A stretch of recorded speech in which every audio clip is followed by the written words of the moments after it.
ini kalau ada teman-temannya di luar sana yang ingin ikutan juga dalam meningkatkan ilmu pendidikan di Indonesia saat ini.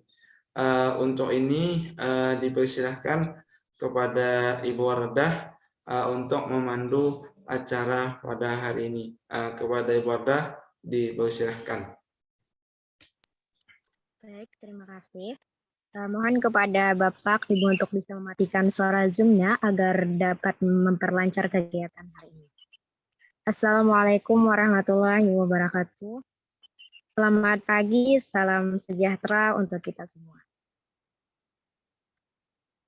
Perkenalkan, saya Wardah akan memandu acara kegiatan Diklat Pendidikan Nasional pada pagi ini. Terima kasih kepada Bapak Syarifuddin SPDI MPD selaku founder dan CEO Analog Teacher of Learning dan Ketua Pelaksana Diklat Pendidikan Nasional Bapak Ahmad Mujadjir SPDI. Alhamdulillah acara ini dapat terlaksana berkat dukungan dari Universitas HKBP Namensen, Universitas Pakuan Bogor, Universitas Negeri Makassar, Universitas Al-Muslim Aceh, UIN Radin Intan Lampung, KTN Pontianak, Sekolah Tinggi Keguruan dan Ilmu Pendidikan Siantang. Kegiatan ini juga disponsori oleh Berkah Ziarah Wisata Religi Ziarah Makam Farawali, Toko Monasya, Agen Batik Sasirangan, Donator and Travel Ticketing Online. Para narasumber dan peserta yang kami hormati, sebagaimana telah diumumkan, Diklat Pendidikan Nasional kali ini mengambil tema pelatihan bedah kurikulum merdeka, platform merdeka mengajar, dan strategi implementasinya. Sebelum penyajian materi, izinkan saya untuk menyampaikan sedikit pengantar terkait materi yang akan disampaikan. Pada dasarnya kegiatan ini sangat penting dan menarik untuk diikuti. Karena banyak sekali informasi yang kita dapatkan, oleh karena itu diharapkan kepada seluruh peserta untuk memperhatikan dan mengikuti diskusi dengan sebaik-baiknya. Baiklah, Diklat Pendidikan kali ini akan dibagi menjadi 2 sesi. Sesi yang pertama yaitu penyampaian materi secara paralel, dan sesi yang kedua yaitu sesi tanya jawab. Pada hari ini akan menghadirkan 3 orang narasumber. Yang pertama yaitu dengan materi platform Merdeka Mengajar yang akan disampaikan oleh Ibu Alokaryati MPD. Dan yang kedua yaitu materi tentang capaian pembelajaran yang akan disampaikan oleh Ibu Yehermina Kokomaking SPD. Dan yang ketiga dengan materi metode pembelajaran hybrid learning yang akan disampaikan oleh Ibu Listiani Siti Romlah MPD. Baiklah, untuk mempersingkat waktu, langsung saja kita mulai sesi yang pertama, yaitu penyampaian materi secara paralel. Saya terlebih dahulu akan membacakan kurikulum vitae dari narasumber yang pertama, yaitu Ibu Alokaryati MPD.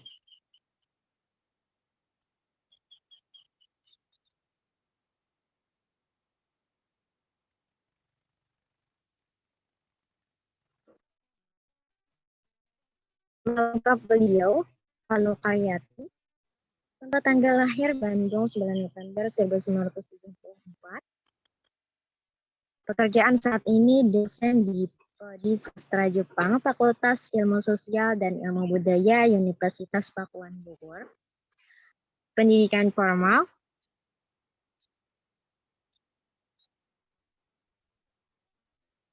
tahun 2021 sampai sekarang di Universitas Negeri Jakarta, program Doktor Linguistik Terapan,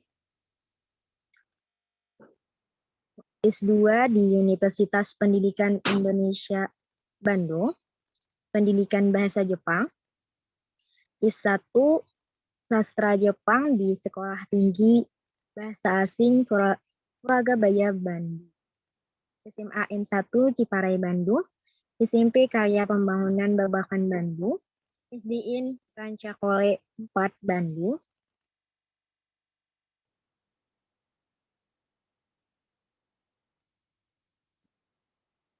kemudian riwayat penelitian. Pada tahun 2022, beliau meneliti dampak pandemi COVID-19 terhadap proses pembelajaran bahasa Jepang di Heroes Language Center. Kemudian penelitian tentang berita babi ngepet muncul di blog Mengapa Masyarakat Percaya. Kemudian penelitian tentang analisis wacana kritis Norman Firelodge pada berita pernikahan siri artis Lesti Kejora dan Rizky Bilar. Demikian kurikulum vitae dari Ibu Alokaryati NPB. Selanjutnya saya persilahkan kepada beliau untuk menyampaikan materi. Persilahkan.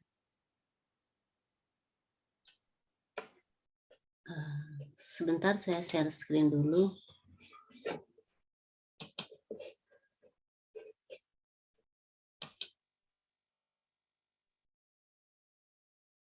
Apakah sudah terlihat? Sudah terlihat, Bu.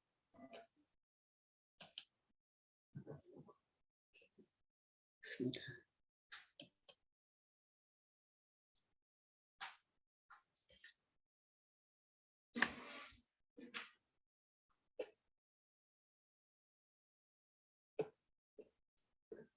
Assalamualaikum warahmatullahi wabarakatuh. Bapak Ibu, baik guru-guru maupun dosen-dosen seluruh Indonesia, terima kasih kepada Mbak Moderator.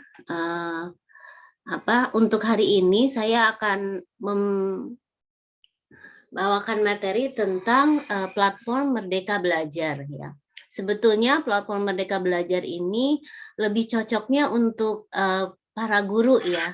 Di sini maaf untuk bapak-bapak dan ibu-ibu peserta pelatihan ini, apakah banyak dari guru-guru maksudnya dari SD atau sampai SMA gitu. Nah, ini materi ini lebih cocok untuk itu, ya. Tapi sebetulnya untuk semua materi ini bermanfaat, ya. Jadi kita apa aja sih platform Merdeka Belajar ini gitu. Nah, kalau sekarang kan sekarang udah semuanya mungkin, ya,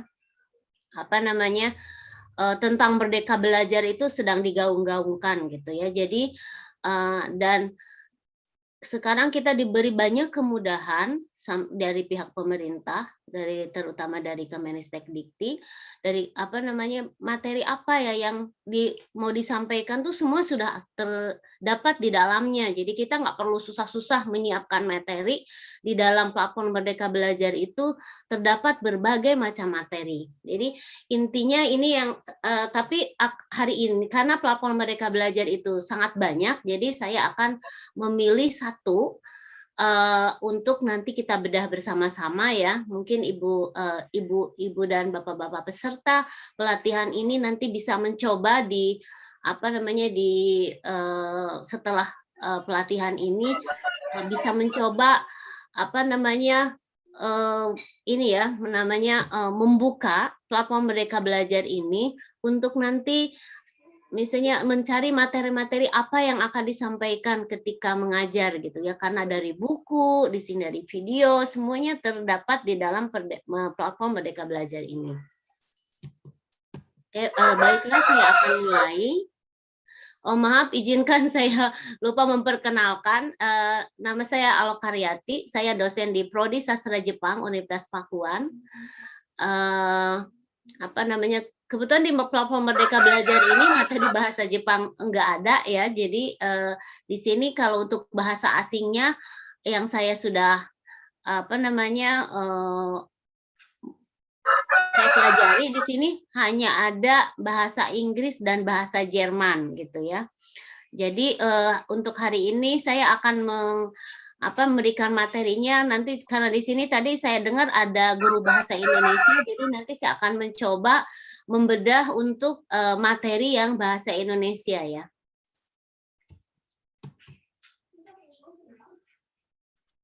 Nah, apa tujuan diadakannya platform Merdeka Belajar? Ya. Jadi di sini apa itu sih platform Merdeka Belajar ya? Bahwa platform teknologi yang disediakan untuk menjadi bahan ya tema pengajaran bagi para guru-guru dalam mengajar dan belajar juga berkarya.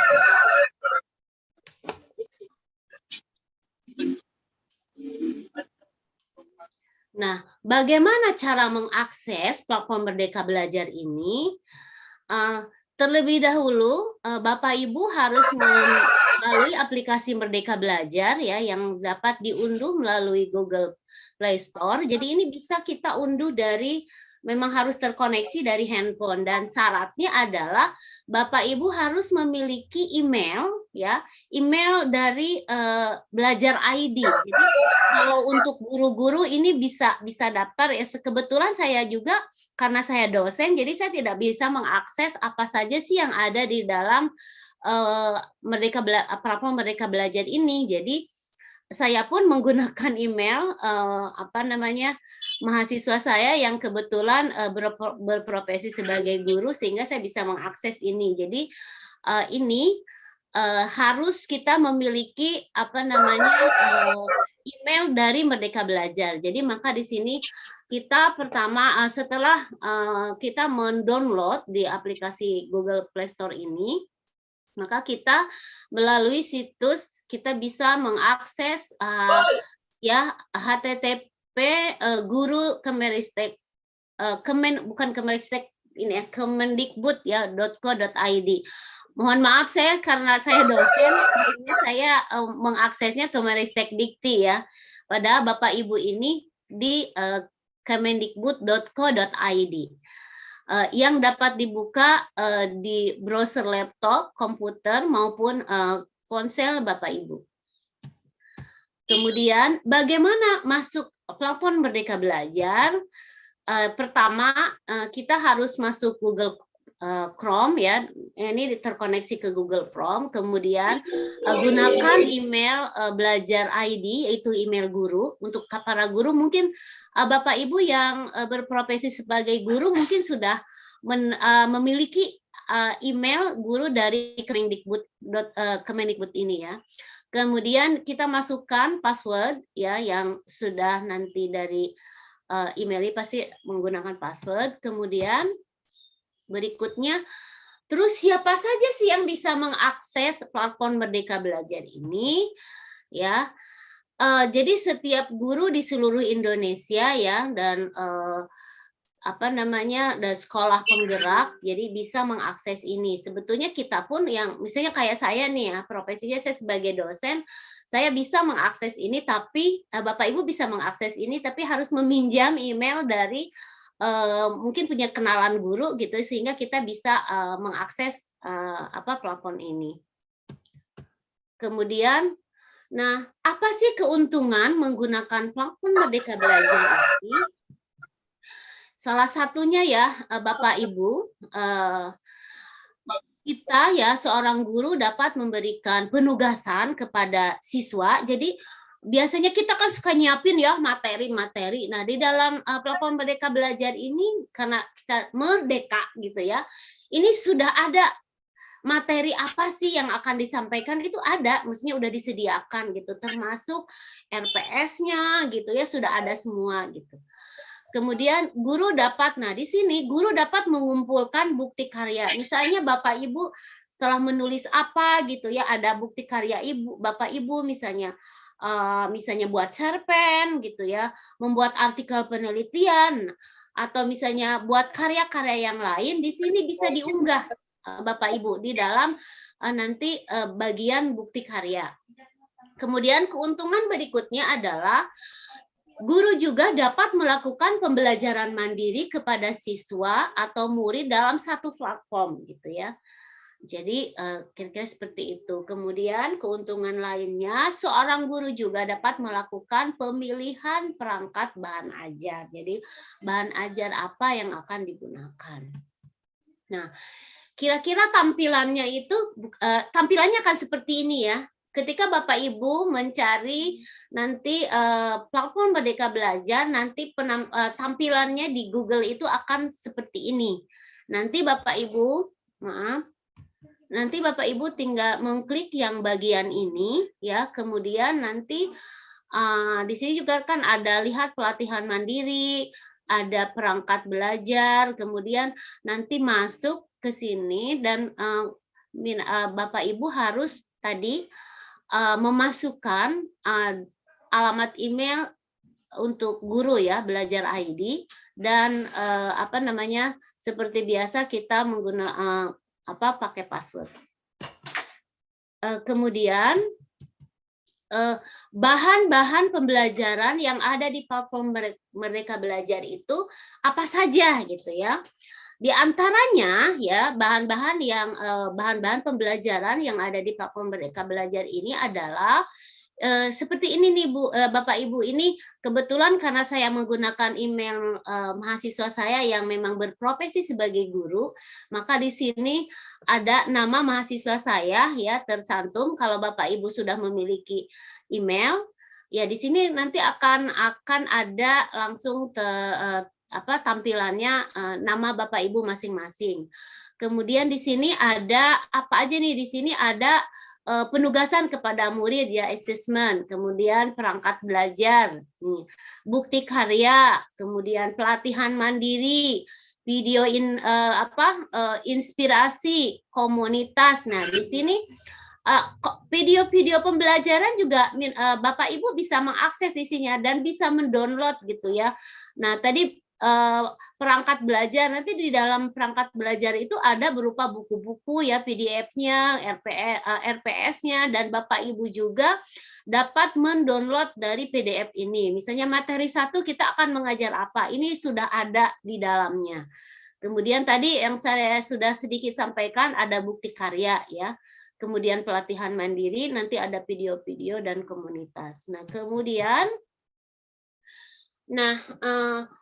pertama itu kita bisa masuk ke assessment ya.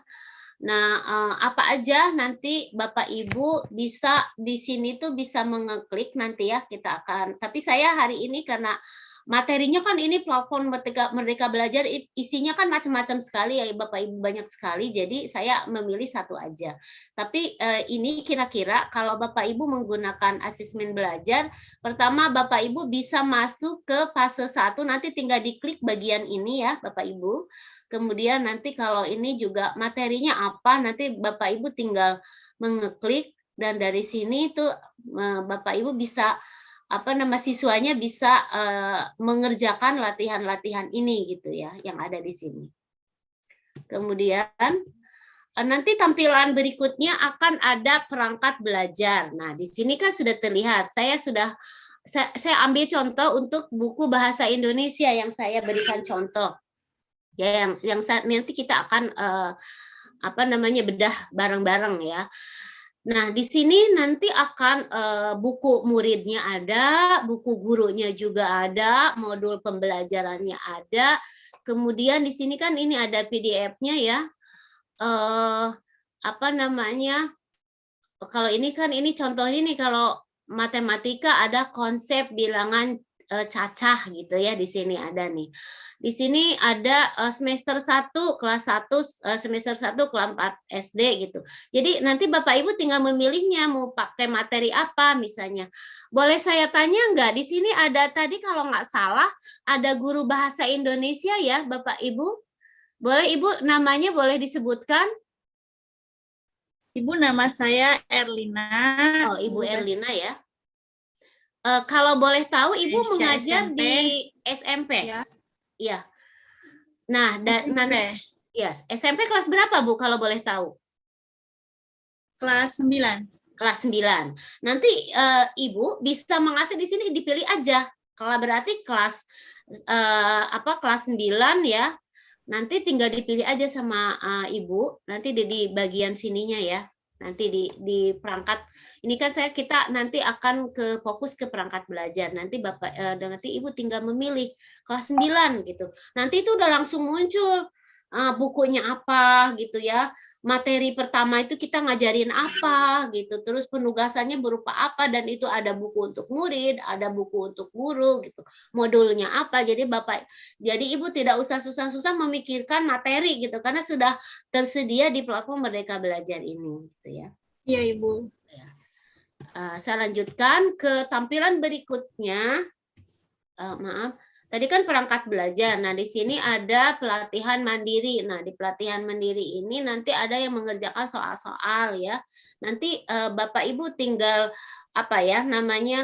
kita bisa Bapak Ibu bisa mengakses yang semuanya nanti diklik aja ya di dalamnya gitu. Tapi karena hari ini saya fokuskan di perangkat belajar, jadi yang kita akan bahas nanti adalah perangkat belajar. Nah, di penampilan nanti pelatihan mandiri itu kira-kira tampilannya akan seperti ini. Bapak Ibu tinggal mengklik ya, mana yang Bapak Ibu mau pelajari.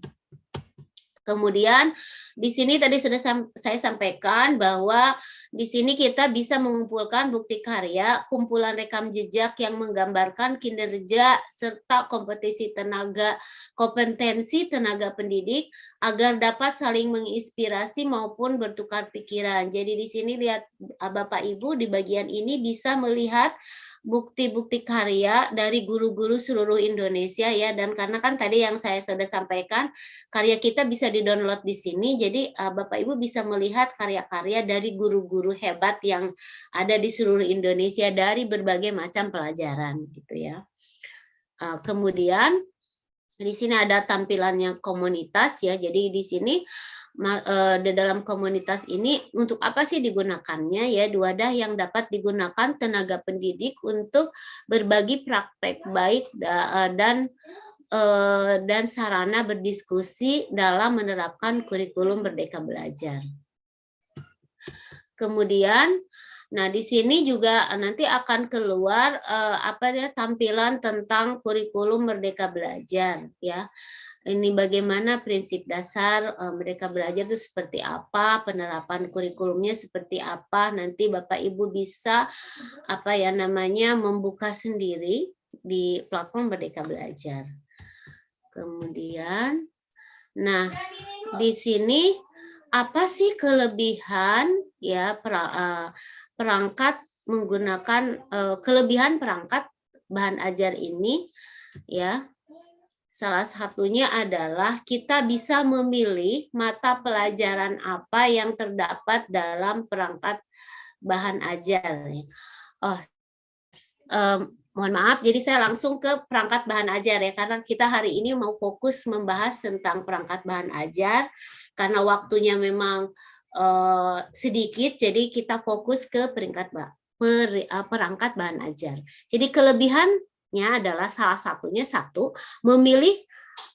kita bisa memilih mata pelajaran apa yang terdapat dalam perangkat bahan ajar. Tadi untuk guru bahasa Indonesia, jadi Bapak Ibu tinggal memilih ya di perangkat bahan ajar ini materi bahasa Indonesia untuk kelas berapanya. Kemudian kalau yang guru bahasa Inggris mungkin yang banyak ya tuh guru bahasa Inggris ya di Indonesia itu. Kayaknya di setiap sekolah itu pasti ada guru bahasa Inggrisnya ya. Nah, nanti tinggal memilih nih bahasa Inggris kelas apa, misalnya kelas 1 SD gitu ya, semester 1 gitu, berarti kelas 1 ya dia ya, kalau 1 misalnya kalau SMP misalnya kelas 9 gitu. Nanti tinggal mengklik aja kelas 9. Nanti di situ akan muncul macam-macam gitu ya materinya. Kemudian keuntungan dari penggunaan perangkat bahan ajar ini yaitu terdapat buku ajar dan modul ajar serta dapat mendownload PDF-nya. Kemudian terdapat buku petunjuk atau panduan untuk guru. Nah, di dalamnya tadi saya sudah sedikit sampaikan bahwa sudah terdapat RPP di dalam perangkat bahan ajar serta dapat mendownload PDF dari RPP tersebut ya. Kira-kira seperti itu Bapak Ibu untuk pengenalannya, dan sekarang saya akan langsung men-share tentang apa yang ada di dalam Merdeka. Kita langsung ini ya, kita langsung ke Google sebentar, tunggu sebentar.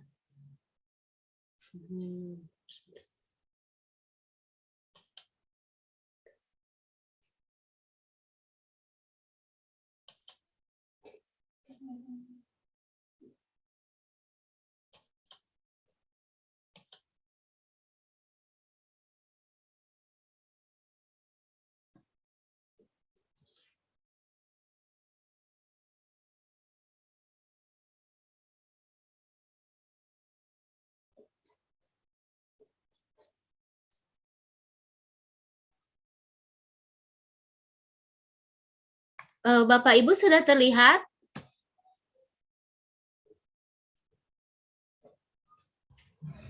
Terlihat, Bu. Ya.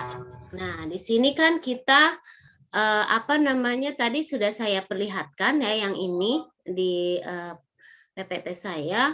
Nah, kita langsung ke perangkat bahan ajar. Nah, di sini tampilannya kan buku bahasa Indonesia. Nah, kita lihat pilihan perangkat bahan ajar. Kita klik ini ya, sebentar. Lagi download.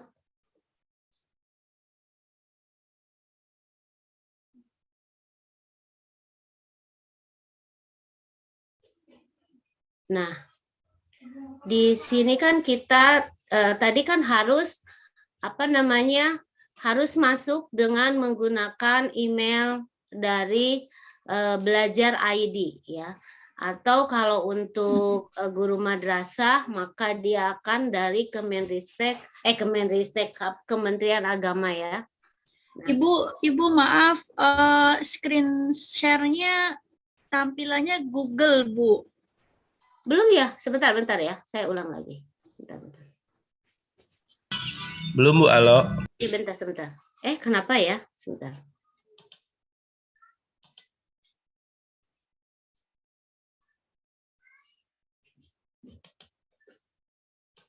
Sekarang sudah ganti, Pak, Bapak Ibu? Belum kelihatan, Bu. Halo.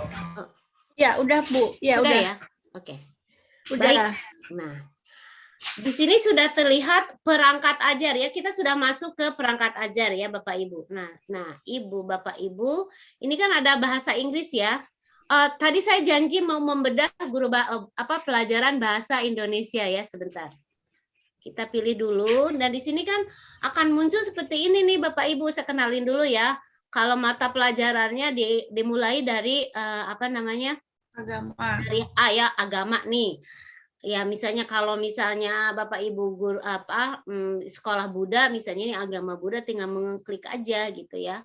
Nah, untuk agama Hindu, agama Islam, dan ini semua ya ada untuk materi gitu ya, sampai ke agama Konghucu pun sudah ada materinya gitu ya. Betapa enaknya banget gitu ya zaman sekarang ya, apa saja sudah disediakan ya, betapa baiknya, betapa zamannya sudah modern ya. Sekarang kita ke bahasa Indonesia ya, kita pilih terapkan Bapak Ibu. Nah, ini penampilan kan tampilannya sudah berubah ya, menjadi bahasa Indonesia. Nah, kita anggap aja nih ya, fasenya kelas 1 A2 nih ya. Nah, di sini muncul nih Bapak Ibu untuk kelas 1 sampai kelas 2 ini buku bahan ajarnya nih. Nah, kita coba klik ya.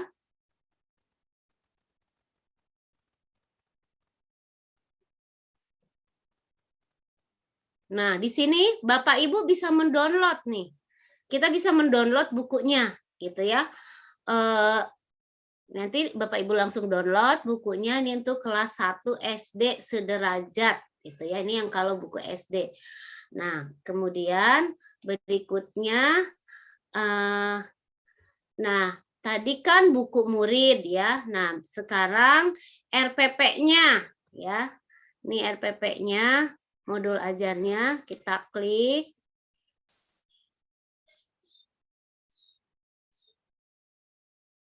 Nah, di sini ada nih tentang kebetulan nih materinya buah segar, buah sehat. Biasa ya kalau anak-anak kelas 1 SD, kelas 2 SD kan materinya seperti itu. Seperti ini gitu ya. Nanti di sini ada capaiannya juga nih Bapak Ibu. Capaian pembelajarannya bagaimana gitu ya, tujuan pembelajarannya bagaimana. Jadi benar-benar sudah lengkap ya di dalamnya. Kemudian nah, berikutnya di sini terdapat, kalau tadi kan buku murid ya. Nah, di sini sekarang kita juga ada buku untuk gurunya. Jadi kita kemudian kita klik kembali sama seperti tadi. Nah, di sini sudah terdapat tadi ada buku muridnya. Nah, kemudian ada juga buku panduan khusus untuk gurunya gitu ya. Nanti Bapak Ibu tinggal memilih aja karena ini kebetulan saya contohnya bahasa Indonesia untuk kelas 1 SD gitu ya. Nanti Bapak Ibu yang ini tinggal dipilih aja sendiri mau pilih kelas berapa gitu ya. Nah, ini seperti biasa unduh buku panduan guru panduan untuk gurunya ya. Nah, kita kembali lagi. Nah, ini bisa share ya, bisa dibagikan. Kemudian tampilan berikutnya. Nah, di sini kita ada juga nih modul ajar, ada RPP-nya, kemudian mengenal teks cerita diri ya. Coba kita klik bagian ini. Nah, di sini nah seperti tadi ya, ada capaian pembelajarannya, elemen capaiannya, menyimak, membaca, dan memirsa ya. Kemudian ini bahasanya tuh bahasa Indonesia EYD sekali ya. Kemudian tujuan pembelajarannya seperti apa? Nih, di sini dilengkapi nih Bapak Ibu.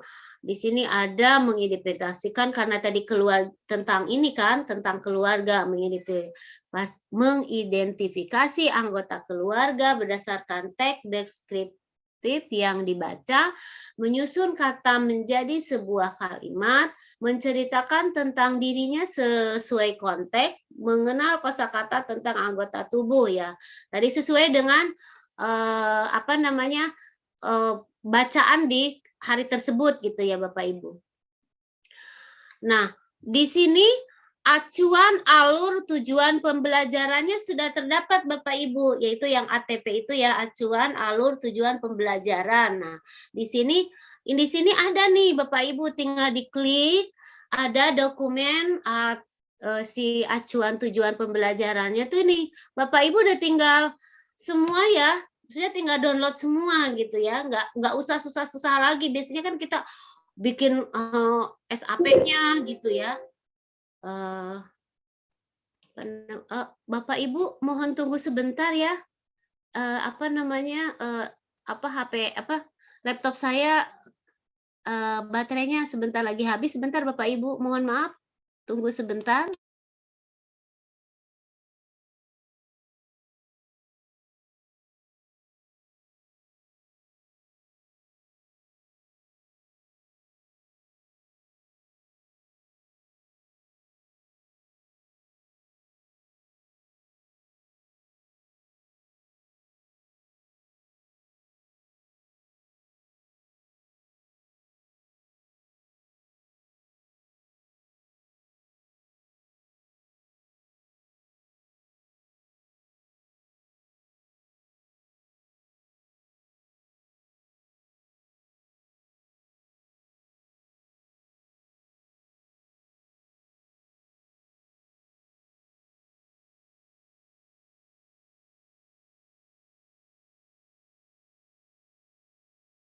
Maaf Bapak Ibu ada gangguan sebentar ya. Baterai laptop saya habis. Saya lanjutkan lagi ya. Jadi kembali lagi biasanya kita kalau mengajar itu kan harus bikin SAP, RPP gitu ya. Jadi di Merdeka Belajar ini, di platform Merdeka Belajar ini materinya sudah terdapat semua gitu ya, dan sampai berarti kan kita karena ini untuk guru ya bisa sampai untuk SMA. Kita kembali lagi. Nah, kemudian di sini juga ada profil belajar Pancasila. Kita bisa buka apa di dalamnya ya.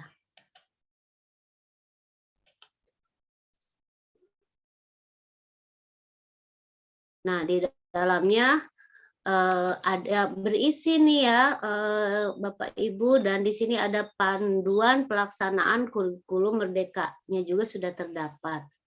Kira seperti itu. Nanti tinggal dipilih juga fasenya gitu ya. Ini fasenya untuk apa? Fasenya kalau ada fase PAUD, fase A, fase B, dan selanjutnya ya. Sebentar.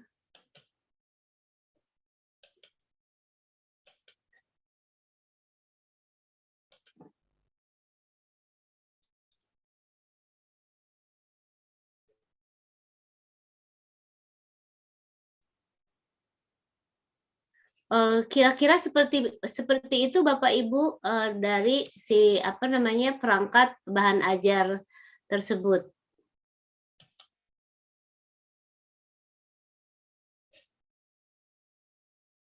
Oke, mungkin dari Bapak Ibu ada yang mau ditanyakan atau mau lanjut ke materi berikutnya, Pak itu?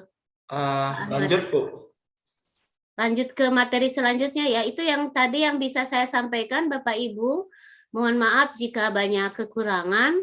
Ya, nanti Bapak Ibu bisa bisa mengakses sendiri gitu ya. Tadi catatannya kita harus memiliki email belajar ID, yaitu email yang didapat untuk guru ya, emailnya yang untuk guru. Jadi untuk dosen, kalau misalnya Bapak Ibu ada seorang dosen, berarti Bapak Ibu harus meminjam alamat emailnya kepada guru, alamat ke teman yang berprofesi guru. Kira-kira seperti itu. Terima kasih. Assalamualaikum warahmatullahi wabarakatuh. Waalaikumsalam warahmatullahi wabarakatuh. Terima kasih Ibu warahmatullahi wabarakatuh. penyampaian materinya.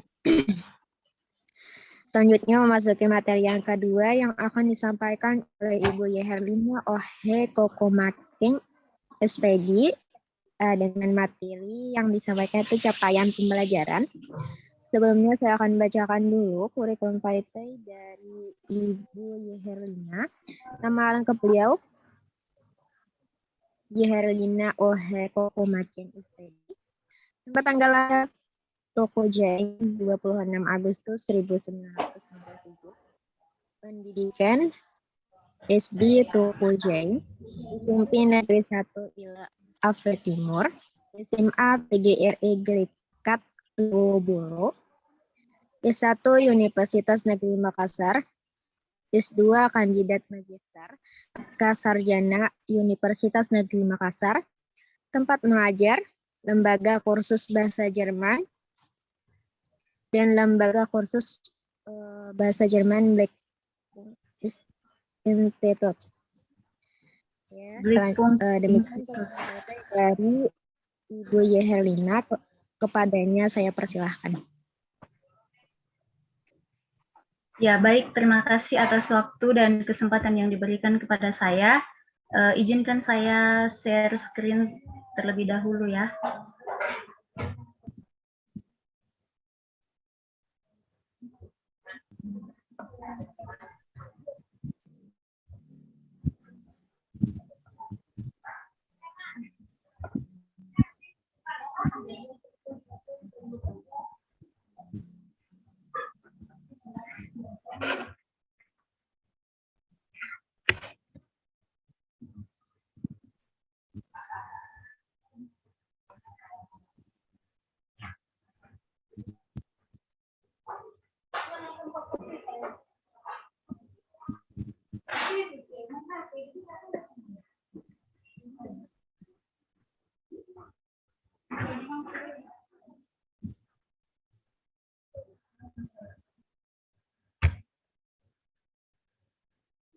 Ya, apakah sudah kelihatan tampilannya?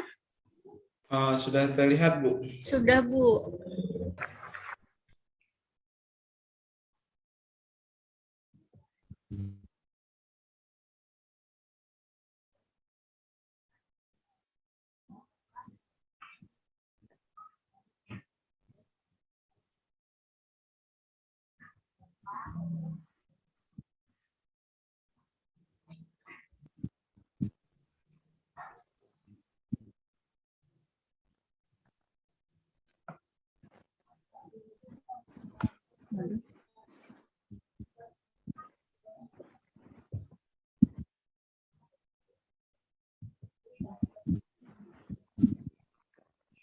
Ya, Assalamualaikum warahmatullahi wabarakatuh dan salam sejahtera untuk kita semua. Baik, terima kasih atas waktu dan kesempatan yang diberikan kepada saya. Tadi sudah dibacakan CV saya ya, nama dan sebagainya. Ya, ini merupakan hari keempat Diklat Pendidikan Nasional ya. Ya, Bapak dan Ibu guru dan juga Bapak dan Ibu dosen yang hebat, yang setia dari hari pertama hingga pada hari ini hari keempat merupakan Diklat Pendidikan Nasional kita. Ya, langsung saja pada kesempatan ini saya akan menjelaskan sedikit mengenai pengetahuan saya tentang materi capaian pembelajaran. Ya, kita di sini saling berbagi ya.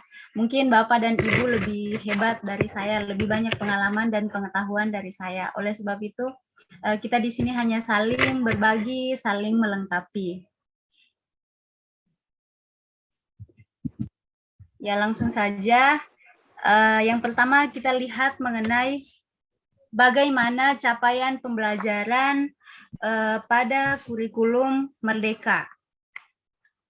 Nah, dalam kegiatan pembelajaran terdapat capaian pembelajaran yang harus dipenuhi baik oleh siswa, guru maupun sekolah. Nah, capaian pembelajaran siswa itu sendiri merupakan suatu kompetensi yang harus dilalui oleh siswa dalam setiap mata pelajaran. Nah, capaian pembelajaran ini disusun yang mengacu pada standar kompetensi kelulusan atau biasa disebut juga dengan SKL dan juga standar isi seperti kompetensi inti dan juga kompetensi dasar dalam kurikulum 2013 atau K13. Nah, capaian pembelajaran dalam kurikulum Merdeka merupakan pembaruan dari kompetensi inti dan juga kompetensi dasar yang dirancang untuk menguatkan fokus pembelajaran terhadap pengembangan kompetensi. Nah, dalam K13 dan juga kurikulum nasional ya yang terlebih dahulu lainnya itu ditujukan untuk kompetensi sehingga kurikulum ini pun dapat meneruskan upaya yang ingin dicapai dalam tujuan pembelajaran itu sendiri. Nah, capaian pembelajaran setiap peserta didik tentu berbeda sesuai dengan jenjang atau tingkatan pendidikannya. Nah, mulai dari PAUD, pendidikan dasar, pendidikan menengah pertama, dan juga menengah atas. Ya, capaian pembelajaran tersebut merupakan kompetensi pembelajaran yang harus dicapai peserta didik pada setiap tahap perkembangan peserta didik untuk setiap mata pelajaran pada satuan pendidikan dasar, pendidikan menengah, dan juga menengah atas. Nah, capaian pembelajaran memuat sekumpulan kompetensi dan juga lingkup materi yang disusun secara komprehensif, jadi secara berkesinambungan ya. Capaian pembelajaran tersebut dapat mengungkapkan tujuan pendidikan itu sendiri yang dapat dipahami dan dikerjakan oleh peserta didik setelah menyelesaikan satu periode belajar. Nah, capaian pembelajaran ini biasa digunakan untuk menentukan tingkat kerangka kualifikasi dan juga menetapkan standar kualifikasi dan menentukan penilaian. Biasanya digunakan untuk menentukan spesifikasi penilaian pada peserta didik. Ya, kita lihat poin yang selanjutnya adalah capaian pembelajaran dalam kurikulum Merdeka. Nah, di sini terdapat 3 inti bahasan. Ya, yang pertama, capaian pembelajaran dalam kurikulum Merdeka merupakan keterampilan belajar yang dimiliki oleh siswa dan harus diselesaikan pada setiap tahap. Nah, yang berikut, kurikulum Merdeka sendiri merupakan kurikulum yang dicanangkan untuk mengatur kegiatan pembelajaran di sekolah yang bersifat student center learning ya, atau pembelajarannya berpusat pada siswa. Jadi guru tidak harus monoton dalam kelas, tidak harus menjelaskan dari A sampai Z ya, seperti KTSP yang pembelajarannya itu berfokus pada guru yang lebih monoton di situ, tapi di sini lebih berpusat pada siswa. Jadi siswa diharapkan materinya tersebut tidak hanya untuk dihafalkan, tapi juga dapat dikonstruksikan. Nah, yang berikut, kurikulum Merdeka mengatur pembelajaran sesuai minat dan juga bakat siswa yang dinilai lebih fleksibel dan berkonsentrasi untuk mengembangkan kemampuan atau kompetensi siswa itu sendiri. Nah, jadi isi dari capaian pembelajaran dalam kurikulum Merdeka itu sendiri yaitu kumpulan kompetensi yang lingkup materi ya, lingkup materi yang disusun secara berkesinambungan. Jadi segala macam materi tersebut dapat kita atur dalam capaian pembelajaran. Nah, pemetaan capaian pembelajaran dalam kurikulum Merdeka disesuaikan dengan perkembangan siswa dalam fase usia. Seperti tadi mulai dari PAUD, SD dan juga sekolah menengah. Ya, kita lihat poin berikut, yaitu pengurangan konten dalam capaian pembelajaran. Nah, konsekuensi pembelajaran kurikulum Merdeka berorientasi pada kompetensi, sehingga perlu adanya pengurangan materi pelajaran atau pokok bahasan. Nah, yang berikut, dengan adanya pengurangan konten, maka guru tidak mengajar dengan terburu-buru untuk mencapai target yang begitu banyak, serta dapat menggunakan pendekatan pembelajaran yang berpusat pada siswa. Nah, biasanya di sini guru atau bahkan dosen kalau mengajar itu kebanyakan mengejar target ya istilahnya. Jadi harus deh ini materi diselesaikan. Ya, tapi lihat juga dengan situasi dan kondisi siswanya. Kalau memang waktu atau porsi untuk menerima mata pelajaran tersebut sudah mulai kurang, ya kurangi saja itu materinya. Jadi jangan memaksa agar capaian pembelajaran itu dapat tercapai seperti itu. Jadi kebiasaan ya, kita buru-buru, kita kejar materinya supaya cepat selesai. Ya, jadi diusahakan agar hal itu dihindari atau kurangi konten dalam pembelajaran. Nah, jika guru menyampaikan pembelajaran secara terburu-buru, maka siswa tidak akan punya waktu yang cukup untuk memahami konsep dengan mendalam. Ya, jadi seperti tadi, kalau misalnya kita hanya kejar target dengan memaksakan siswa untuk menerima banyak sekali materi, maka siswa tersebut tidak maksimal mendalami materi yang kita jelaskan. Nah, padahal hal tersebut penting untuk menguatkan fondasi kompetensi siswa atau materi pelajaran yang begitu padat mampu membuat siswa kehilangan kesempatan untuk lebih mengeksplorasi pengetahuannya dan mengembangkan kemampuan berpikir yang maksimal atau yang lebih baik. Ya, yang berikut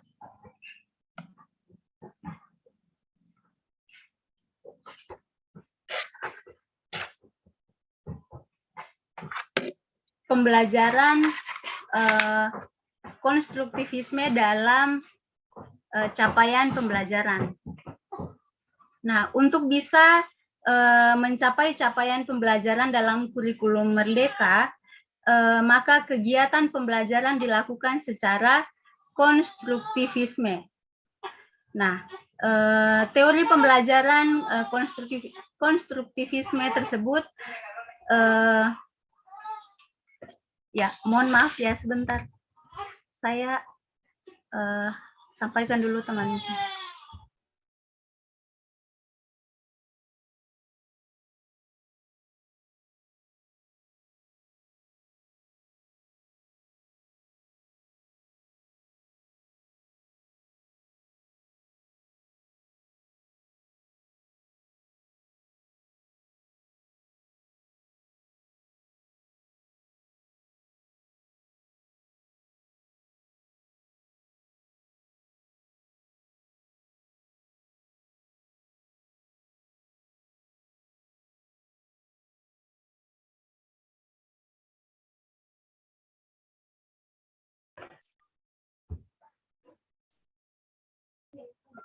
Ya, mohon maaf Bapak Ibu ada sedikit gangguan ya.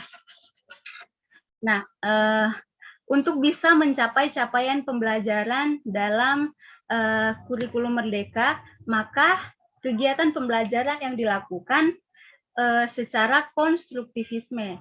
Nah, teori pembelajaran konstruktivisme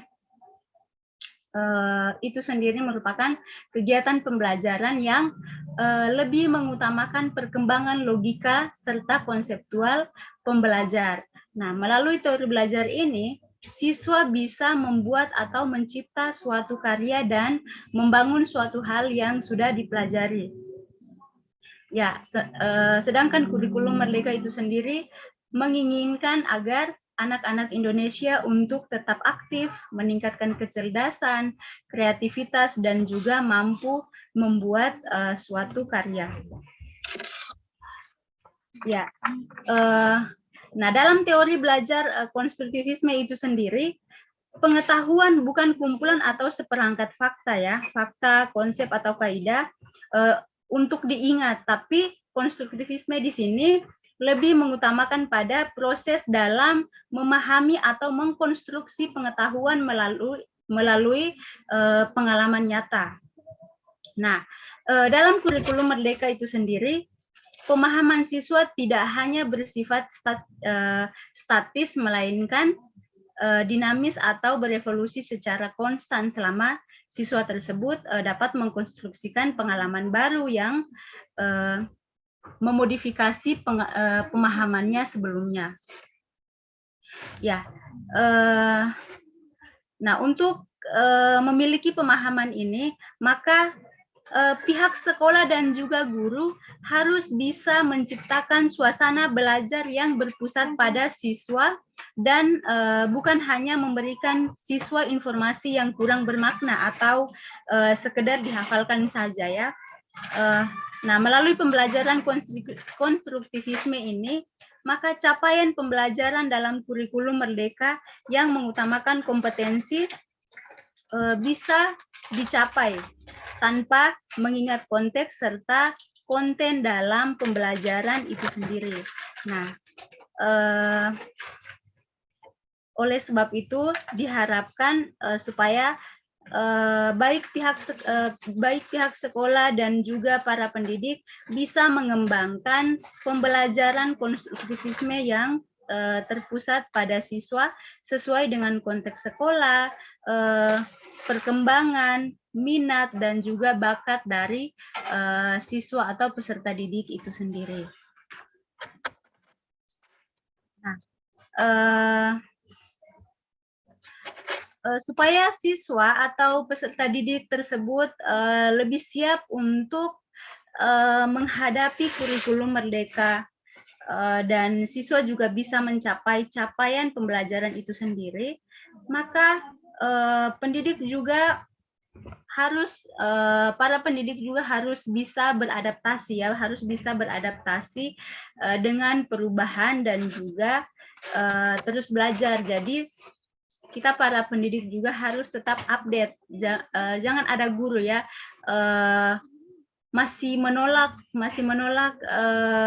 akses-akses yang terbaru. Jadi maunya pakai metode yang lama. Ya, jadi kita harus mengikuti juga perkembangan zaman. Kita juga harus mengikuti perubahan-perubahan yang terjadi. Nah, salah satu bentuk belajar yang dapat kita lakukan sebagai para pendidik adalah ya kita mengikuti pelatihan-pelatihan seperti ini ya. Kita mengikuti pelatihan guru misalnya atau diklat nasional seperti ini. Itu dapat mengaktualisir pengetahuan kita. Nah, pelatihan guru didesain untuk meningkatkan kompetensi mengajar guru itu sendiri. Ya, dalam tujuan belajar menurut paradigma konstruktivistik mendasarkan diri pada 3 fokus. Ya, ini tidak mau lagi lanjut ya.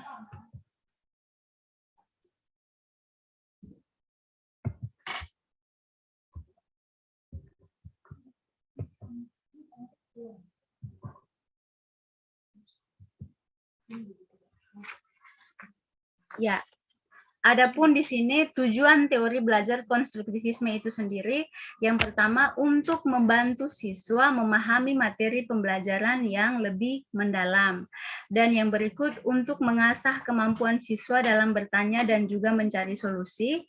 Jadi ketika siswa ada masalah, ya kita arahkan untuk mencari solusi, membantu siswa mencari solusi, bukan kebanyakan yang terjadi adalah korban yang disalahkan. Jadi dia sudah bermasalah, kitanya salahkan lagi si korban tersebut. Jadi seharusnya kita sebagai pendidik membantu siswa untuk memecahkan masalahnya, membantu siswa untuk mencari solusi yang baik untuk masalah tersebut.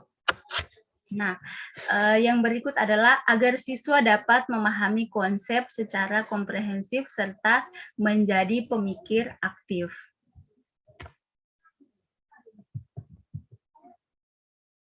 Ya, yang berikut fokus belajar paradigma konstruktivisme dalam capaian pembelajaran. Nah, di sini ada 3. Yang pertama itu proses, dan yang kedua transfer belajar, dan yang ketiga adalah bagaimana belajar. Nah, kita lihat yang pertama adalah proses. Jadi fokus yang pertama adalah proses ya, mendasarkan diri pada nilai sebagai dasar untuk mempersepsi apa yang terjadi apabila siswa diasumsikan belajar. Jadi nilai tersebut didasari oleh asumsi bahwa dalam belajar sesungguhnya siswa berkembang secara alamiah. Nah, oleh sebab itu paradigma pembelajaran lebih menghendaki untuk mengembalikan siswa kepada lebih hidup sesuai dengan kenyataan ya. Jadi lebih kepada fitrahnya sebagai manusia. Jadi kita di sini lebih memanusiakan manusia, memanusiakan siswa itu sendiri yang sejatinya hidup sebagai manusia yang berpendidikan. Ya, dan yang berikut adalah transfer belajar. Nah, fokus yang kedua yaitu transfer belajar lebih mendasarkan diri pada premis bahwasanya siswa dapat menggunakan dibandingkan hanya dapat mengingat apa yang dipelajari. Jadi satu nilai yang dapat dipetik dari premis tersebut bahwa belajar bermakna harus diyakini memiliki nilai yang lebih baik dibandingkan dengan belajar menghafal dan memahami, ya belajar yang hanya sekedar menghafal ya. Tapi kita di sini capaian pembelajaran di sini yang diharapkan adalah kita lebih fokus agar memberikan materi pemahaman terhadap siswa dan bagaimana siswa dapat mengkonstruksikan, bagaimana siswa dapat menggunakan materi tersebut dalam kehidupan nyatanya, dalam kehidupan sehari-harinya.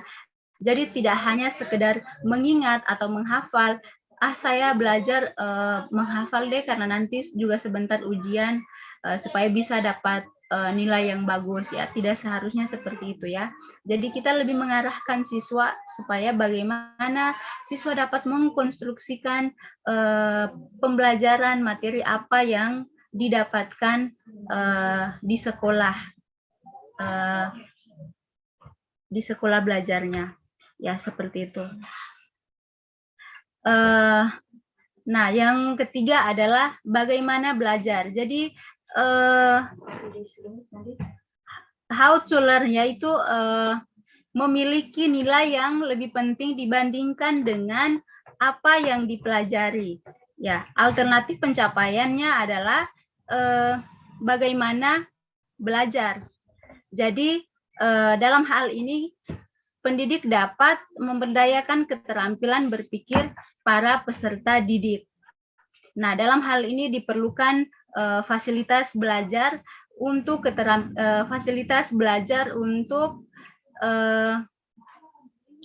memberdayakan keterampilan siswa. Nah, belajar berbasis keterampilan ini juga merupakan dasar untuk mencapai tujuan pembelajaran itu sendiri. Ya, jadi poin intinya adalah para pendidik di sini lebih mengajarkan siswa agar tidak hanya berteori saja, tapi bagaimana mengaplikasikan teori itu dalam kehidupannya sehari-hari. Jadi tidak hanya sekedar memberikan contoh, misalnya tidak hanya memberikan contoh, tetapi alangkah baiknya menjadi contoh dalam kehidupan setiap harinya. Ya, baik, saya kira cukup hanya itu saja materi dari saya. Kurang dan lebihnya mohon dimaafkan, dan sebentar kita lebih mendalaminya pada sesi tanya jawab jika ada. Ya, sekian dari saya. Terima kasih atas perhatiannya. Saya kembalikan kepada moderator.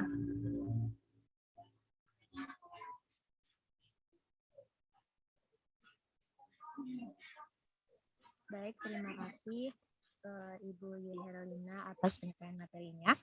Selanjutnya kita memasuki materi yang ketiga yang akan disampaikan oleh Ibu Listiani Siti Rombah. Sebelum itu saya akan bacakan dulu kurikulum vitae dari Ibu Listiani Siti Rombah. Nama beliau Listiani Siti Rombah.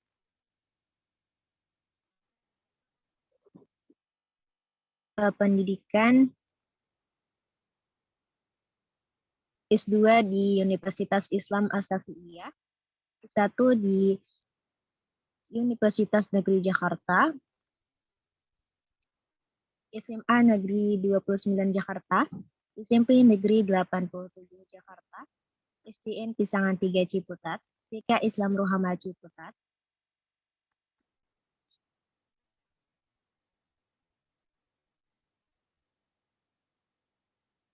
Saat ini beliau bekerja di UIN Radin Intan Lampung.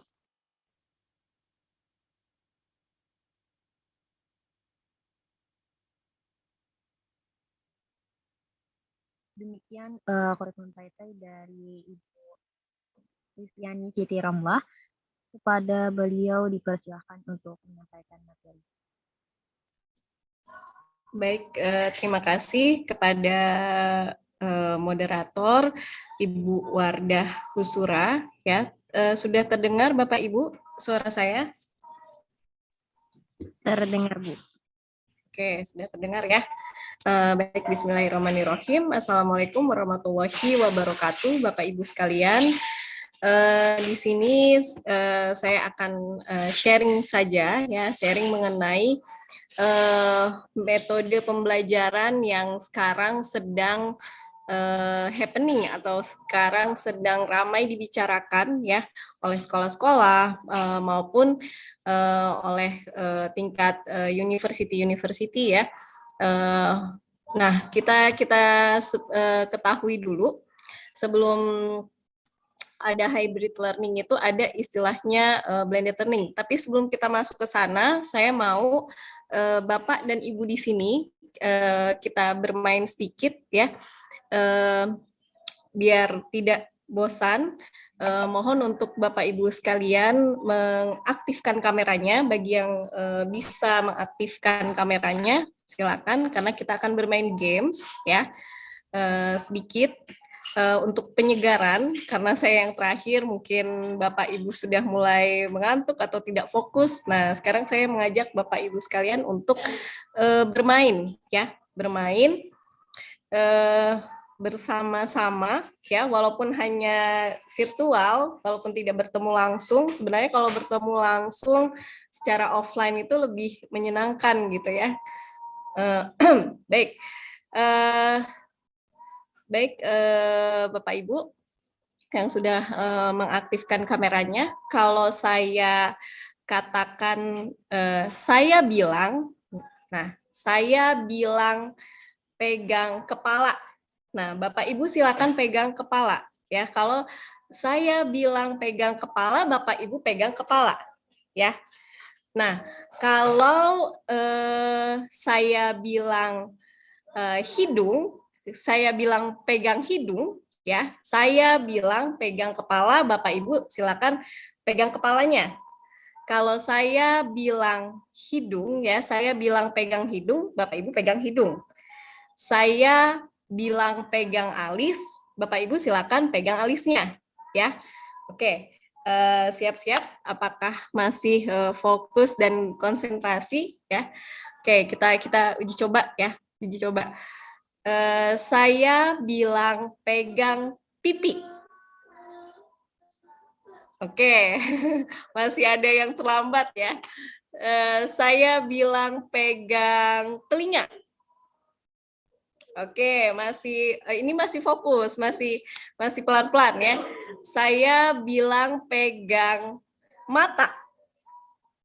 Nah, ini ada yang terlambat, ada yang pegang mata, benar-benar mata, ada yang pegang mata, saya pegang hidung malah ikutan pegang hidung gitu ya. Oke, saya ulangi. Saya bilang pegang alis. Nah, masih terlambat ya, agak cepat. Ada yang langsung pegang kepala. Oke. Hidung. Nah, sepertinya Pak Ahmad Mujakir mulai tidak konsentrasi ya. Apakah ada perkataan, ada kata-kata saya bilang pegang hidung? Kan tidak ada. Hanya bagian tubuhnya saja. Gitu ya, kalau ada instruksi dari saya bilang pegang kepala, nah itu dilakukan. Tapi kalau tidak ada saya bilang pegang hidung, kepala, ataupun alis, atau mata, atau mulut, nah itu berarti hanya bagiannya saja, misalkan mata, hidung, telinga, nah itu bukan sebuah instruksi, kan hanya pipi ya pipi, tapi tidak disuruh pegang. Nah itu bisa dilakukan Bapak dan Ibu ya ketika mengadakan kelas virtual gitu agar tidak membosankan. Baik Bapak Ibu, untuk mempersingkat waktu ya, takutnya waktunya habis nanti hanya untuk bermain-main saja. Silakan Bapak Ahmad Mujakir ataupun Ibu Wardah untuk share screen. Saya mohon maaf karena laptop saya entah mengapa tidak bisa share screen ini, ya. Mungkin perlu diupdate atau apa. Oke, ya. Di sini Bapak Ibu saya akan sharing mengenai metode pembelajaran hybrid learning, ya.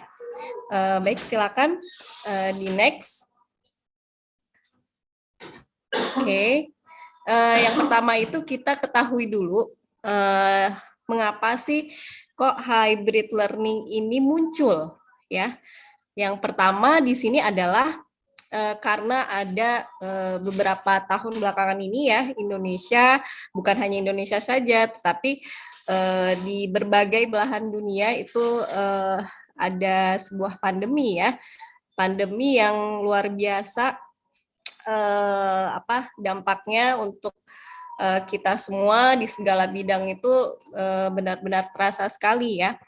Nah, karena adanya pandemi ini justru ada hikmah baik, yaitu salah satunya adalah pemanfaatan teknologi semakin maksimal ya Bapak Ibu, semakin maksimal terutama di dunia pendidikan ya. Mengapa? Karena bagaimana caranya pendidikan itu dapat tersebar ya, dapat tetap terlaksana. Kemudian tadi seperti yang dijelaskan oleh Ibu Herlina mengenai capaian pembelajaran itu ya, agar bisa tercapai. Akhirnya ya memanfaatkan teknologi ini semaksimal mungkin gitu ya bagi peserta didik. Nah, kemudian di sini penyebab keduanya adalah karena mulai menurun kasus COVID-19 ya, di sekarang ini kan sudah mulai menurun tapi belum hilang. Jadi akademisi memikirkan untuk mengadakan atau melaksanakan sebuah metode pembelajaran ya, bagaimana agar pembelajaran secara online dapat terlaksana, pembelajaran secara offline pun dapat terlaksana. Muncullah hybrid learning ini. Nah, kemudian penyebab yang ketiga adalah karena kondisi di lapangan semakin membaik ya. Kemudian kegiatan PJJ ini atau pembelajaran jarak jauh itu tidak bisa dihapuskan begitu saja ya. Justru banyak nilai-nilai positif dari PJJ ini, bukan hanya untuk gurunya, tetapi juga untuk siswanya, ya. Mungkin ada siswa yang terkendala untuk mengikuti pembelajaran secara offline. Nah, biasanya itu dapat diatasi dengan pembelajarannya itu ada yang tatap muka dan sekaligus dengan online ya. Nah itu makanya mulai diterapkan di beberapa sekolah, di beberapa lembaga itu blended learning. Baik, silakan di next. Oke, kita beralih ke ilustrasi mengenai hybrid learning ini ya Bapak Ibu.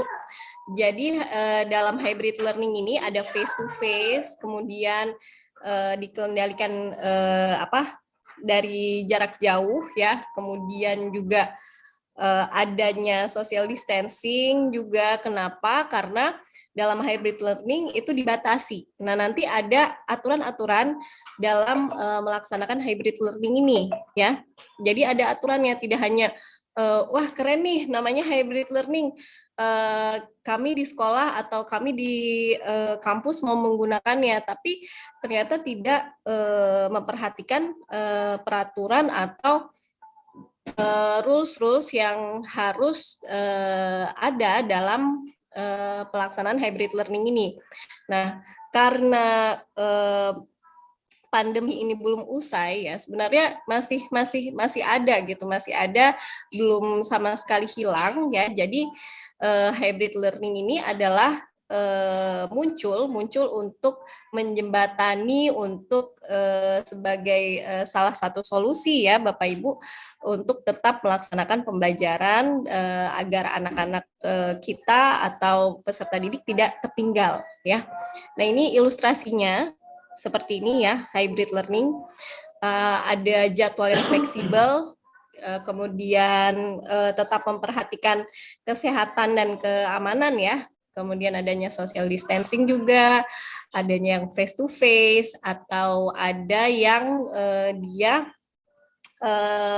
melalui jarak jauh, hanya melalui Zoom atau Google Meet. Nah, kebetulan kami di kampus UIN Raden Intan Lampung itu sudah menerapkan ya hybrid learning ini gitu. Semester kemarin diuji cobakan, ada dalam kelas ya, tidak semua satu kelas itu masuk. Jadi mungkin ada yang di wilayah pesisir barat, Lampung Barat sana, karena jauh juga gitu ya, kemudian masih pandemi juga. Nah, mereka mengikutinya secara virtual. Nah, sedangkan yang berada di wilayah Bandar Lampung, mereka masuk ke kelas gitu. Jadi dibatasi, kemudian tidak semua semester yang masuk melakukan PTM gitu, hanya dibatasi semester 2, 4, dan 6 seperti itu ya. Oke, silakan di next. Nah, ini adalah ilustrasinya ya Bapak Ibu. Oke, nah kita pahami dulu konsep dari hybrid learning ini ya. Nah, hybrid learning ini merupakan metode pembelajaran menggabungkan, tadi kan ada irisan ya Bapak Ibu, kalau dalam matematik itu irisan, menggabungkan atau mengkombinasikan antara pembelajaran daring dan PTM seperti yang tadi saya katakan ya. Baik, silakan di next. Oke, nah ini setelah tadi mengetahui apa sih itu hybrid learning gitu kan, ada kelebihan yang ternyata kalau kita melaksanakan hybrid learning itu ada sisi-sisi positifnya, ada keunggulannya. Nah, yang pertama adalah di sini kita dapat membuka kesempatan bersosialisasi, ya, kesempatan bersosialisasi bagi peserta didiknya, gitu ya. Nah, di sini karena misalnya saja dalam 1 minggu, ya, 1 minggu itu tidak full 5 hari itu masuk, gitu ya, hanya beberapa hari saja, ya, misalkan Senin, Rabu, Jumat. Nah, Selasa, Kamisnya bisa dipergunakan anak-anak untuk bersosialisasi dengan kawan-kawannya, ya, di luar dari sekolah, ya. Kemudian saat ketika masuk sekolah, ya, atau masuk kampus itu bisa dia bertemu dengan teman-temannya, bisa sharing dengan dosennya. Nah, itu ya, membuka kesempatan bersosialisasi. Jadi tidak melulu online, ya. Kemudian yang berikutnya adalah pemahaman materi lebih baik. Kenapa dikatakan pemahaman materinya lebih baik kalau ada hybrid learning ini, ya? Karena kalau kita tatap muka, ya, tatap muka itu mungkin terbatas waktunya, ya, terbatas waktunya, kemudian terkadang diburu-buru gitu kan, harus mengejar hari ini harus selesai nih materi ini, hari ini harus selesai nih pembahasan mengenai motivasi belajar gitu kan, hari ini harus selesai nih mengenai pecahan. Nah, gitu. Nah, karena adanya hybrid learning, ya, peserta didik itu dapat kesempatan untuk memahami materi lebih baik gitu di luar, misalkan sambil dia mengikuti kelas virtual bisa sambil belajar dari sumber lain gitu ya, karena sekarang kan dia buka laptop, kemudian dia bisa buka beberapa macam tab gitu. Jadi sambil mendengarkan gurunya, sambil dia mencari resource yang lain, sumber yang lain gitu ya. Nah,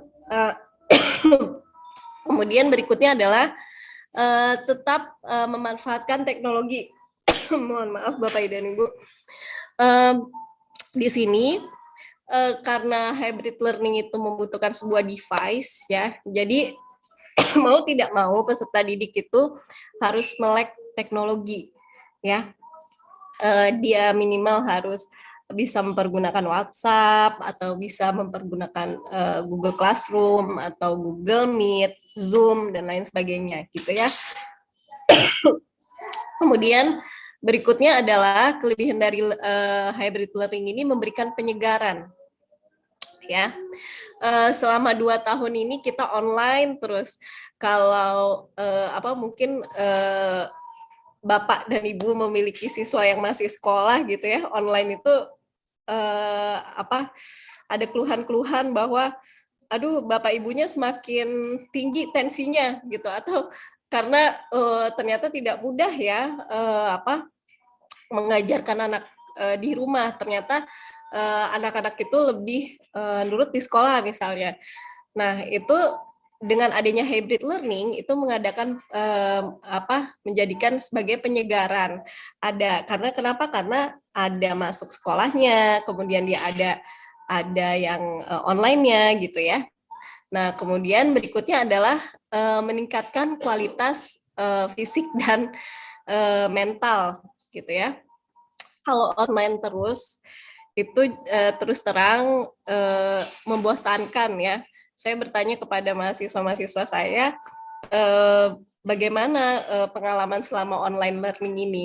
Bosen Bu, di rumah aja, tidak ke kampus, tidak merasakan kalau bahasa sekarangnya itu kampus vibe ya, atau kampus suasana di kampus, suasana sekolah yang normal itu. Makanya dengan adanya hybrid learning ini, itu fisik dan mentalnya lebih terjaga gitu ya, lebih istilah sekarangnya lebih waras gitu, karena kan kalau kita ketemu teman-teman, anak-anak ketemu teman-temannya, terus mereka tidak menjadi stres, kemudian ketemu gurunya langsung ya, bisa ngobrol langsung. Nah itu lebih refreshing gitu. Jadi tidak hanya online saja. Oke, baik, silakan di next. Oke. Dalam kelebihan ya, setiap metode pembelajaran pasti ada kelebihan dan kekurangannya. Nah, ini kekurangannya adalah yang pertama itu adalah tuntutan lebih pada orang tua. Mengapa? Karena mau tetap saja mau sebagus apapun pendidikan di sekolah, kalau peranan orang tua di rumah kurang begitu besar ya, atau tidak mereview pembelajaran di sekolahnya, mohon maaf sekali anak-anak itu menjadi tidak terarah, atau ya sudah jadi masuk telinga kanan keluar telinga kiri gitu ya. Nah kemudian jadi di sini dalam pembelajaran hybrid learning, orang tua juga dituntut untuk sebagai membimbing anak-anak belajar di rumah gitu. Jadi benar-benar peran orang tua dituntut untuk memegang anaknya, membimbing anaknya, mendampingi anaknya belajar ya. Mungkin di saat ketika online learning nih, ketika anaknya di rumah online learning, itu diharapkan Bapak dan Ibu mendampingi gitu ya, dan orang tua jadinya harus belajar gitu. Oke, berikutnya adalah berikutnya adalah mengalami kesulitan dalam mengatur jadwal belajar harian. Ya, karena kegiatan pembelajaran secara blended, kemudian berubah kan tuh sesuai dengan shift masuk sekolah atau kampusnya. Nah, model pembelajaran ini tentunya mengalami ada muncul sebuah kesulitan untuk mengatur belajar hariannya gitu. Jadi diperlukan mau tidak mau peserta didik itu harus disiplin dan fokus ya, agar dia bisa mengatur jadwalnya dengan baik. Nah, di sini hikmah baiknya adalah peserta didik mempunyai time schedule yang bagus. Jadi mau tidak mau dia harus punya jadwal yang yang terarah gitu, yang bagus gitu, yang terjadwal gitu ya. Kemudian di sini kekurangan dari hybrid learning adalah masih bergantung perangkat dan jaringan internet. Karena apa? Karena harus online ya kan, terus harus ada device-nya gitu ya. Nah, kemudian berikutnya kekurangan yang keempat adalah di sini kesulitan menyusun metode pembelajaran. Ya, mungkin ya ketika online terkadang tentu beda dengan ketika offline ya. Tadi saja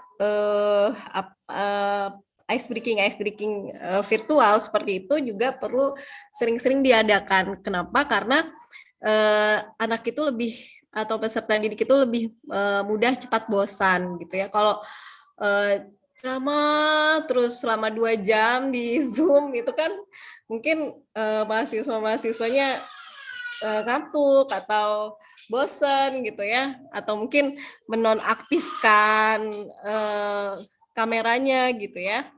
Nah, itu dia. Nah, kemudian dalam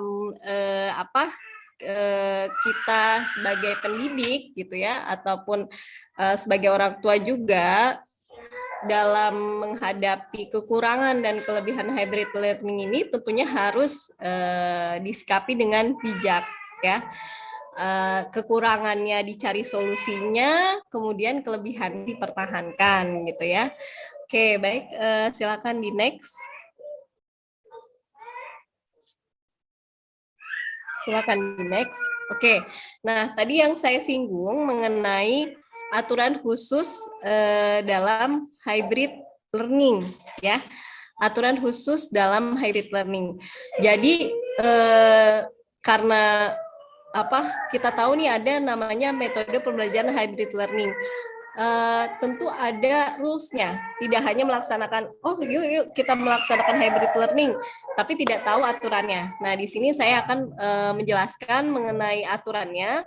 Yang pertama adalah jumlah mahasiswa dibatasi atau jumlah siswanya dibatasi ya.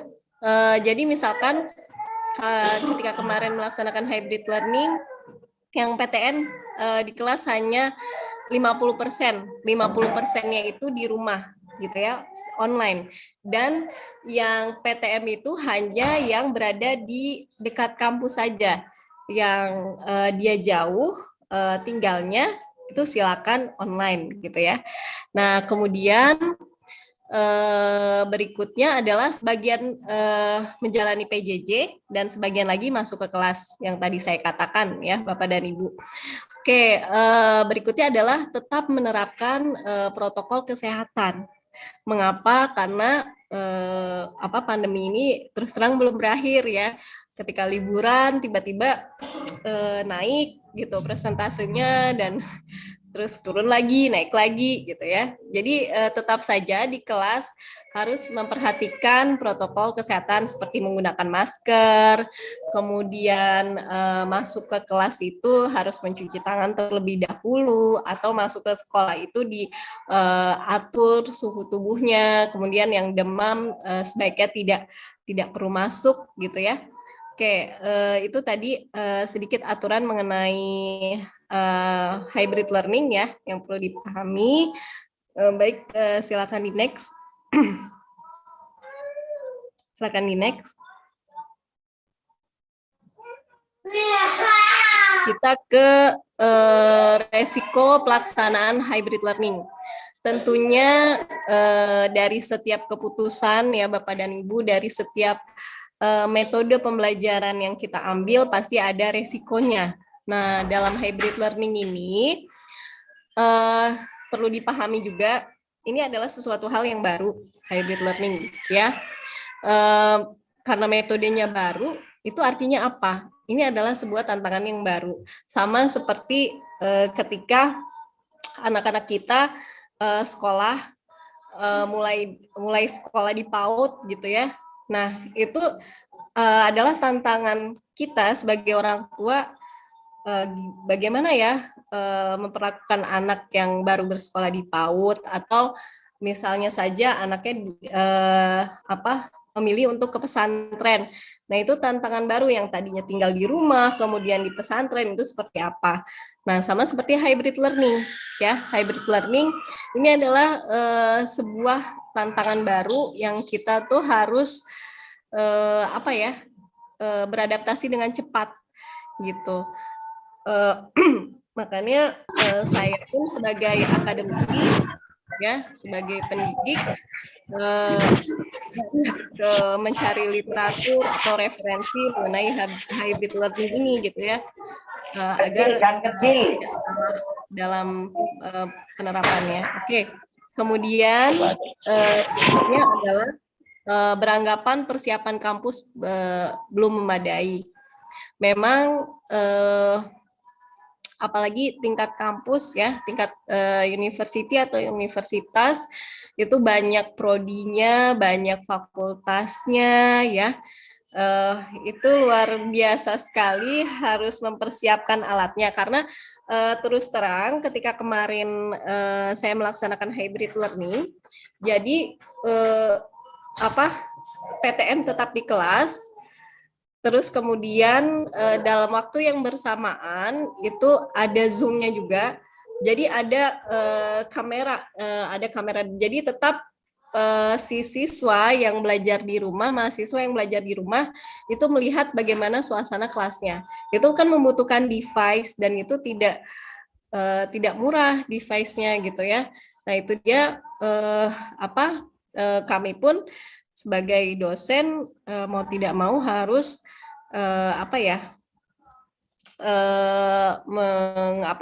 mengadakan peralatannya juga harus diadakan gitu ya,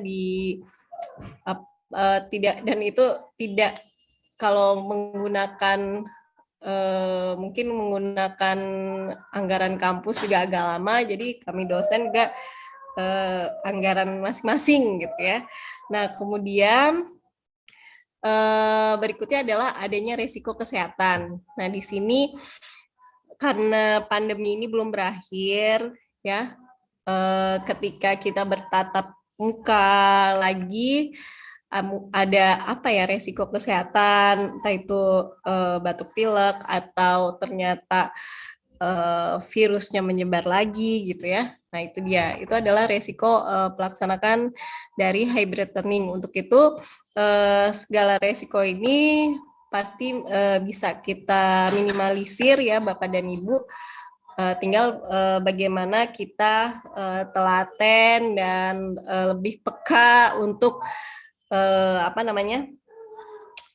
mengatasi solusi-solusi yang perlu kita hadapi bersama dalam pelaksanaan hybrid learning ini.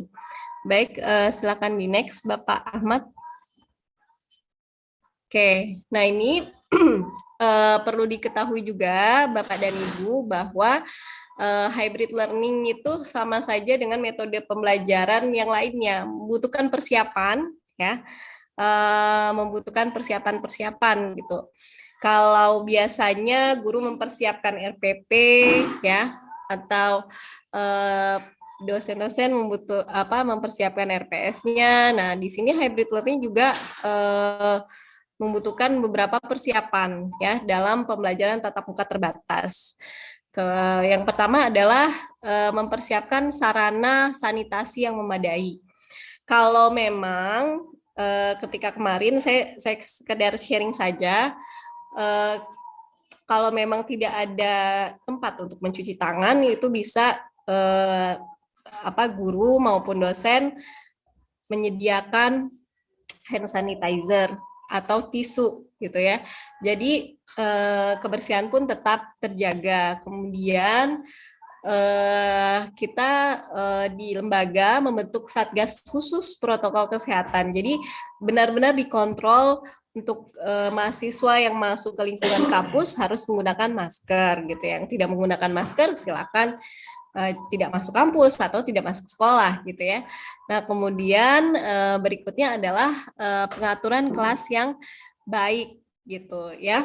Misalkan dalam kelas yang biasanya rapat ya, misalkan satu ruang kelas itu ada yang duduknya bertiga. Nah, ini duduknya diperkecil menjadi berdua, atau yang tadinya duduknya sendiri, kemudian di belakangnya itu ada space paling tidak 1 meter lah jarak antara satu orang yang di depan dengan satu orang yang di belakangnya gitu ya. Kemudian pengaturan shift mahasiswa. Nah, ini kalau kemarin ya, jadi kami membuat peraturannya bagi yang memang dia dekat di lingkungan kampus itu silakan datang gitu ya ke kampus, dan bagi yang jauh yaitu melalui online gitu. Jadi dalam satu waktu ada yang mengikuti virtual, ada yang PTM gitu. Jadi bersama-sama. Jadi menggunakan webcam juga. Jadi si mahasiswa bisa melihat teman-temannya sedang belajar, sedang tanya jawab gitu ya di situ gitu. Kemudian berikutnya adalah menyiapkan sarana untuk kuliah online juga gitu. Misalnya saja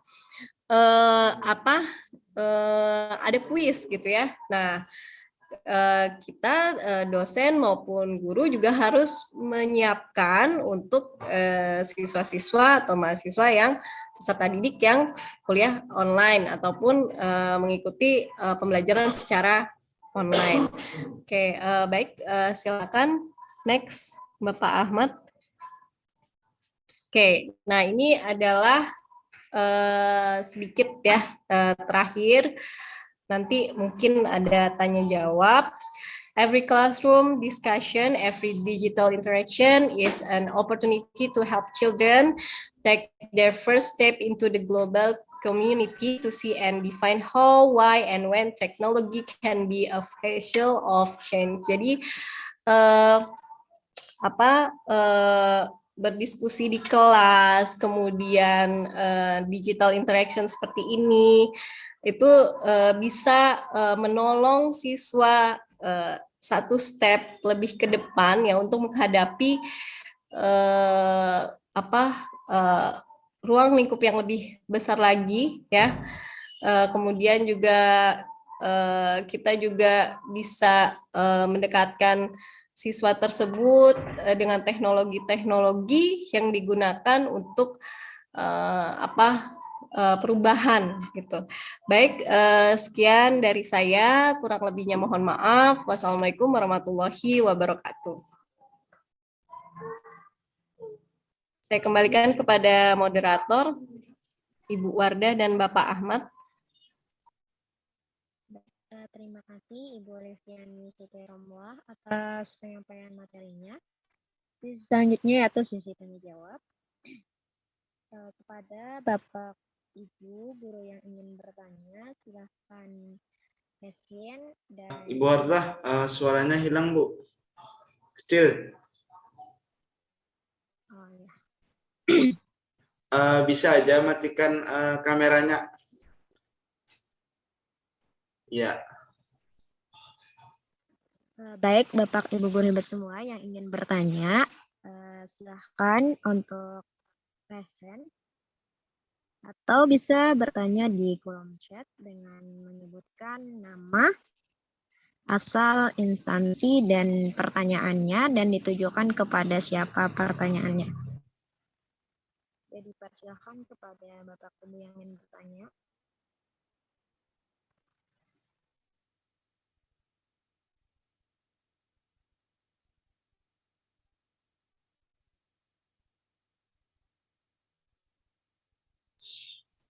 karena suaranya agak halus, dipersilahkan kepada Bapak atau Ibu semuanya yang ingin bertanya, silahkan hand raise atau angkat tangan.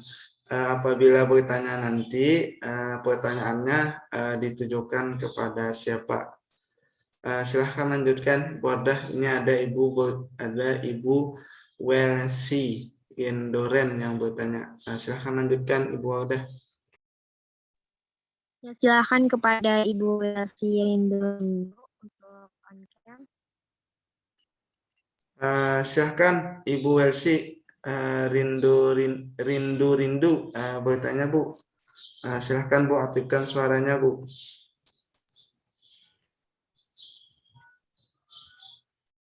Ibu Welsi bisa mendengar suara kami, Bu?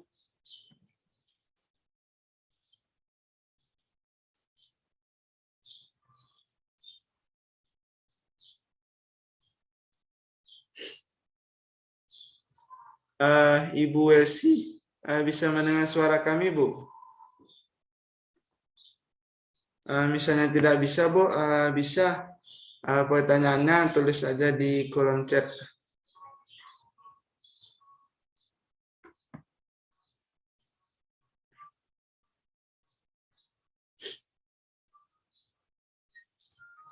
Ibu Welsi bisa mendengar suara kami, Bu?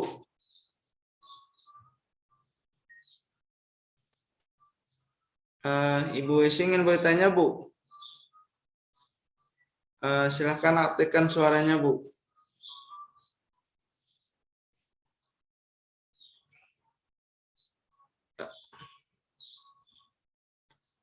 Silahkan Bapak atau Ibu semuanya yang ingin bertanya, bisa juga kalau ada pemateri untuk bertanya kepada pemateri kalau ada.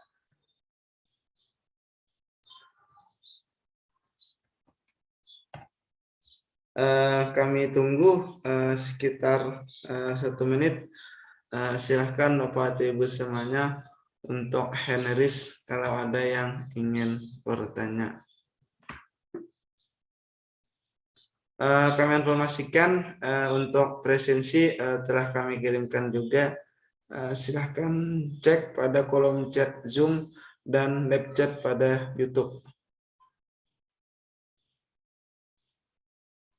Kami tunggu sekitar 1 menit bagi Bapak atau Ibu semuanya yang ingin bertanya.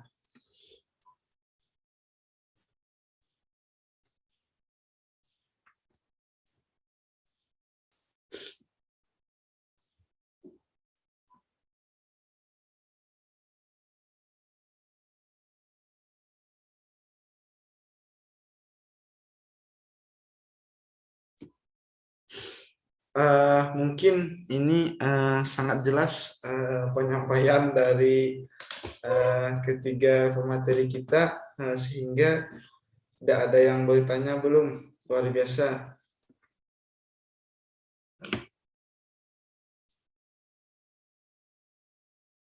Ada yang ingin bertanya, silahkan hand raise kalau ada yang ingin bertanya.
Baiklah, karena tidak ada yang ingin bertanya, maka untuk di kelas pendidikan pada hari ini kita cukupkan sampai di sini.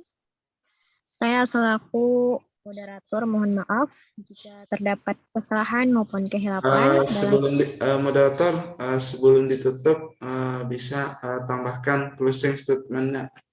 Oh, iya. Sebelum saya tutup, dipersilahkan kepada narasumber untuk memberikan closing statement pada diklat hari ini.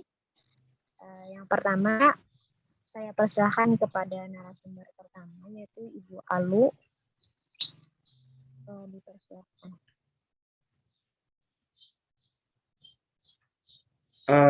Ibu Alu masih bergabung, Bu?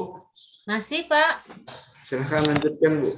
Mohon maaf, ini saya sudah pindah tempat, jadi ini nggak kelihatan ya karena pakai ininya wallpaper. Iya, Bu, biasanya tergantung latar belakangnya, Bu, karena Iya. itu pengaruh. Gimana, Mbak?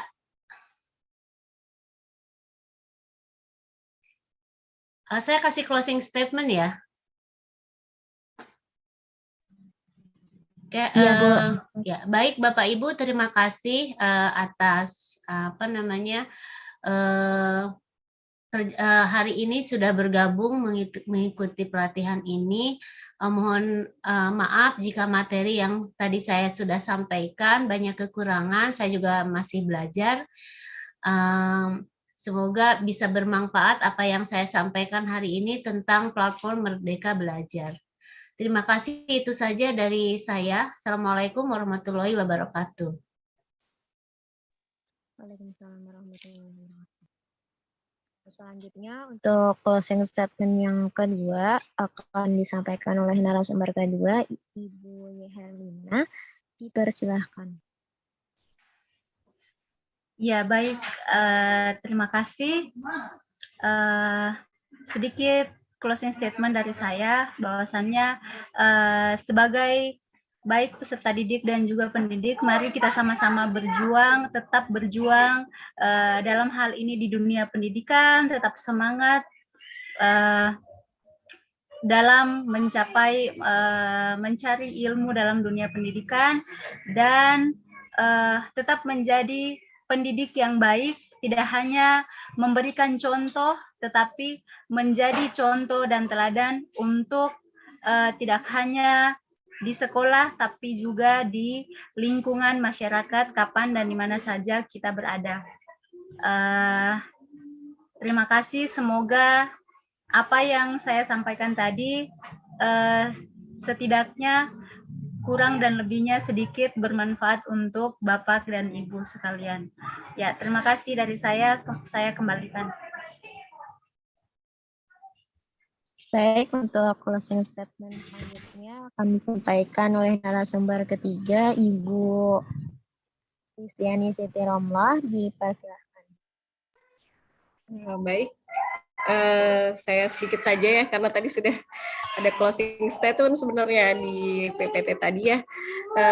Baik, ini bukanlah akhir dari pertemuan, tetapi juga ini merupakan sebuah awal dari pertemuan kita semua ya, untuk menjalin tali silaturahmi dari ujung barat sana ya, dari Aceh sampai timur Indonesia. Bapak dan Ibu, semoga tetap terus semangat kita semua sebagai pendidik dan memberikan ilmu kepada peserta didik. Semoga Bapak dan Ibu diberikan kemudahan dalam memberikan dan sharing ilmu kepada peserta didiknya, diberikan kesehatan dan panjang umur. Sekian dari saya. Wassalamualaikum warahmatullahi wabarakatuh. Salam kenal Ibu Yeherlina dan Ibu Allo. Salam kenal, Bu. Salam kenal juga, Bu, dari Bogor. Dari Makassar.